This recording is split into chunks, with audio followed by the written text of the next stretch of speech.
बाबा खूप बोर होतंय, काहीतरी नवीन फ्रेश ऑर्डर करा ना. माझ्याकडे एक सरप्राईज आहे. स्वाद गोकुळचा आस्वाद परंपरेचा गोडवा नात्याचा गारवा आनंदाचा गोकुळ आईस्क्रीम सोबती प्रत्येक क्षणाचा गोकुळ आईस्क्रीम.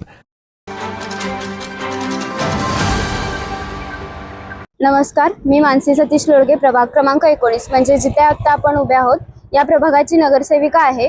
गेल्या 4 दिवसांमागे ह्याच चौकामध्ये एक भीषण अपघात झाला, ज्याच्या थ्रू केएमटी ही एका 2 व्हीलरला धडकली गेली. आणि असेच अजून एकदा पहाटे 4:30 वाजता देखील असाच एक ॲक्सिडेंट झाला, ज्याच्यामध्ये गोकुळचा ट्रकने एका 2 व्हीलरवाल्यांना धडक झाली. असे वारंवार ह्या रस्त्यावरती अपघात होत असताना आम्ही कोल्हापूर महानगरपालिकेच्या प्रशासनाला स्पीड ब्रेकर करण्यासाठी हा जो रस्ता आहे, जो आपल्या हॉकी स्टेडियम पासून कळंब्यापर्यंत जातो, ह्या रस्त्यावरती पूर्वीप्रमाणे जे स्पीड ब्रेकर होते त्याप्रमाणे पुन्हा तिथे स्पीड ब्रेकर करण्यासाठी आम्ही कोल्हापूर महानगरपालिकेला निवेदन दिलं होतं.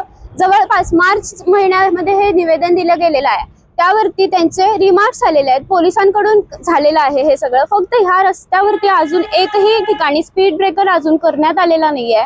प्रशासनाला केव्हा जाग येणार? अजून ह्यापेक्षा भीषण अपघात होण्याची जर प्रशासन वाट बघत असेल तर हा मुद्दा पुढच्या जनरल बॉडीला नक्कीच निघला जाईल. इथे पुढे कोणताही अपघात झाला तर त्याला कोल्हापूर महानगरपालिकेचं प्रशासन हे सर्वस्वी जबाबदार धरण्यात येईल. सदर रस्त्यावर येत्या 8 दिवसामध्ये जर स्पीड ब्रेकर नाही झाले तर आमच्या प्रभागातील लोकांना घेऊन या रस्त्यावरती आम्ही वाहतूक बंद करण्याचा मी प्रशासनाला आज इथे इशारा देत आहे.